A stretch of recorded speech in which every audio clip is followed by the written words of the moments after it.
PNP tutol na humiwalay ang Mindanao bilang isang republika. Alamin natin ang detaling yan mula kay Kapartner Paul Montibon. Kapartner Paul.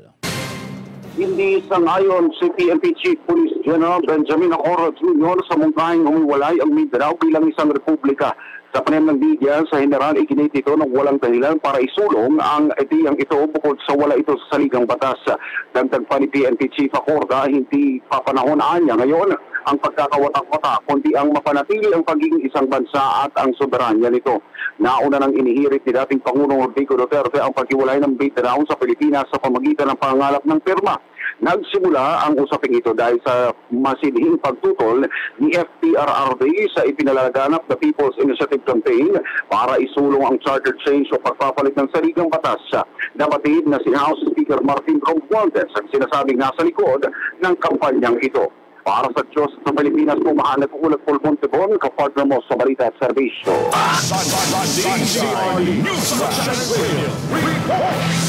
Samantala, Senator Robin Hood Padilla iginit na hindi pwedeng tanggapin ang binaluktot na People's Initiative sa pag-amyenda sa konstitusyon. Alamin natin yan kay Kapartner Troy Gomez. Troy. People's Initiative o PI ang nananatiling isa sa mga wasto paraan para amyendahan ang 1987 Constitution pero hindi ito maaring tanggapin kung pinaluktot ito. Ito ay ginit ni Senator Robin Padilla nitong Lunes sa gitna ng pagsisikap ng ilang grupo kamakailan para isulong ang PI na may kasamang tanong kung magkasama o makahiwalay dapat ang pagboto ng Senado at Kamara.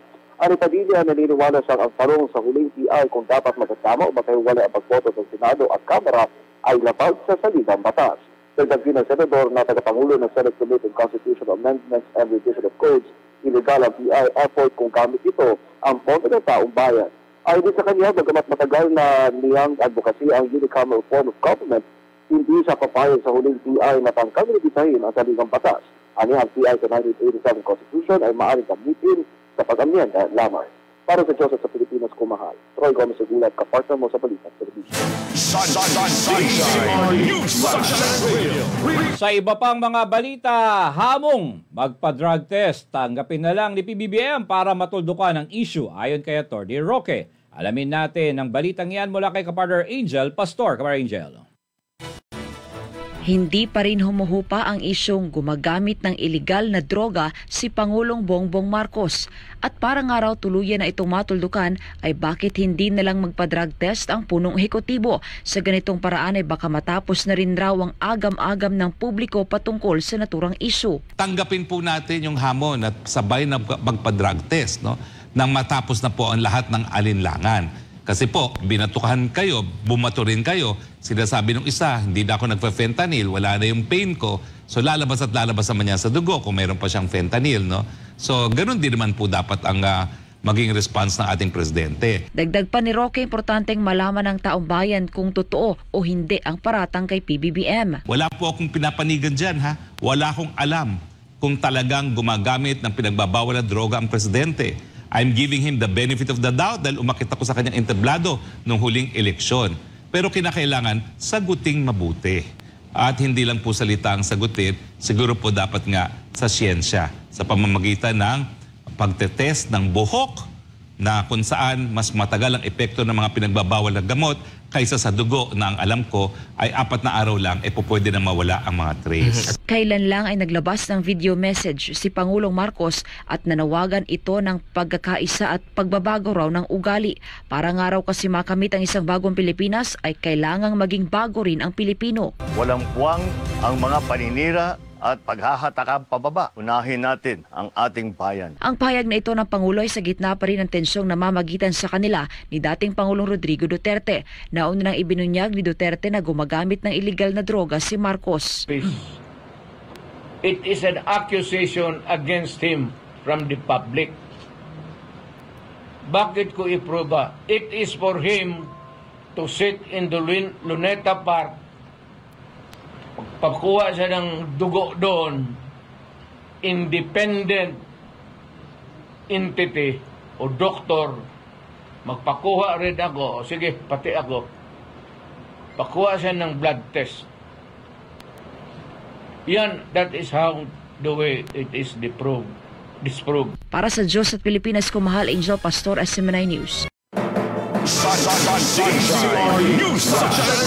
Samantala, resolusyon para sa hiwalay na pagboto ng pag-abyenda ng saligang batas sinumite ni Senator Padilla. Alamin natin yan kay Kapatid Troy Gomez. Kapatid Troy.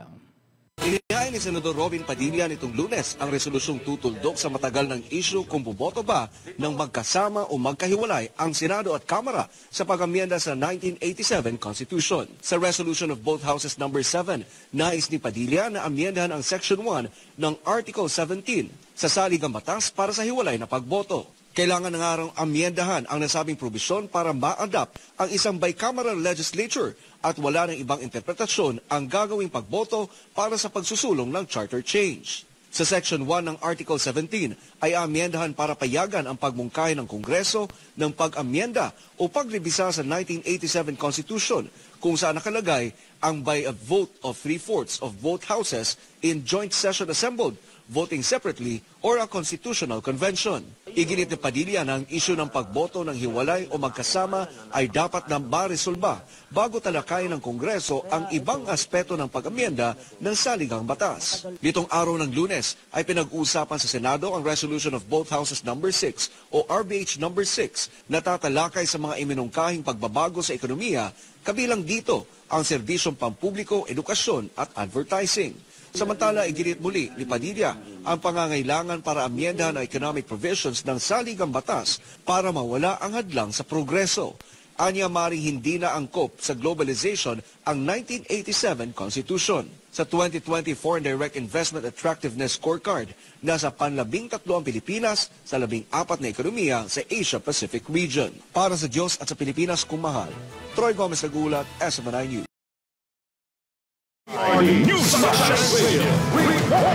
At dagdag pang mga balita, mga taga-suporta ni BP Sara, dismayado sa walang tigil na pag-atake sa pangalawang Pangulo. Alamin natin ang balitang yan mula kay Kapatid Jason Rubrico. Kapatid Jason. Hindi nagdalawang isip ang senior citizen na si Aling Eutropia na sumali sa pagtitipon ng mga taga-suporta ni Vice President Sara Duterte sa liwasang Bonifacio sa Maynila nitong Sabado ng gabi. Sabi ni Aling Eutropia, nakakadismaya ang patuloy na atake kay Vice President Duterte, gayong ginagawa naman ito ang kanyang trabaho. Susuporta po kami kay Vice President Sara Duterte kasi sa mga ginagawa po nilang paninira. Bakit hindi po nila tingnan ang mga ginagawa? Nasasaktan po kami dahil hindi po nila dapat siraan. Dahil naawa na ho ako sa kanya. Ayon kay Daniel Nobleza ng Inday Sara na movement, nagtipon sila para maipakita na hindi lamang ang mga taga Davao City ang handang protektahan si Vice President Duterte, kundi ang mga taga Metro Manila rin. Sila nga rin ay nagtataka kung saan nanggagaling ang galit ng mga naninira kay Vice President Duterte. Kaibigan po namin kasi si VP at bilang pong kaibigan, masakit po na nakikita mo yung kaibigan mo, nagtatrabaho ho ng tama, wala pong masasamang sinasabi, pero araw-araw po segundo siyang sinisira ho ng ibang mga tao. Hindi po namin malaman kung saan po nanggagaling yung galit po na yun sa kanya. Nanawagan si Nobleza sa mga patuloy na naninira kay Vice President Duterte na tigilan na nila ang kanilang mga ginagawa. Imbes na manira aniya ay pagtuunan na lang ng pansin ang mga Pilipinong nagugutom at naghihirap. Panawagan naman nila kay Pangulong Bongbong Marcos, protektahan si Vice President Sara. Sir, pakitulungan lang po si VP Sara sa mga nangyayaring ito. Kung ano po tayo ng unity team, sana ganun pa rin po. Alam naman po namin na ganun pa rin naman po, lalo na yung pagturing niyo po sa kanya. Ang kinasasama lang po ng loob namin, yung mga ibang tao po tayo naninira sa kanya, protektahan niyo naman po siya. Kung magpapatuloy nga raw ang mga paninira laban sa pangalawang Pangulo, ay hindi raw sila titigil sa pagpahayag ng kanilang suporta kay Vice President Sara.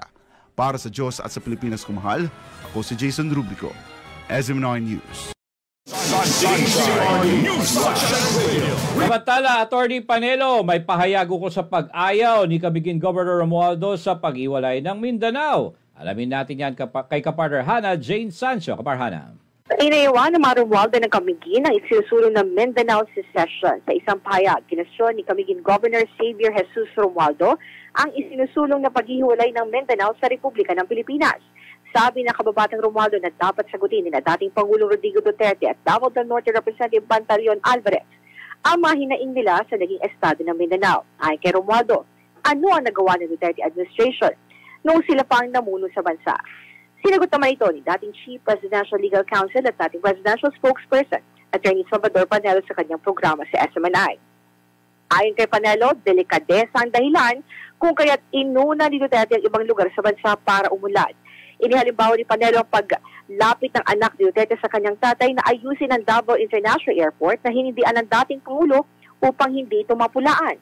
Samantala, nagpahayag naman ng pag-adismaya si Camiguin Lone District Representative Jordin Jesus Romualdo dahil ang Mindanao Secession ay tila pagbabasura sa mga naging sakripisyo na ginawa ng marami sa mga nasa Mindanao upang matamasa ang kapayapaan ngayon sa ngalan ng self-preservation o para mapangalagaan ang sarili.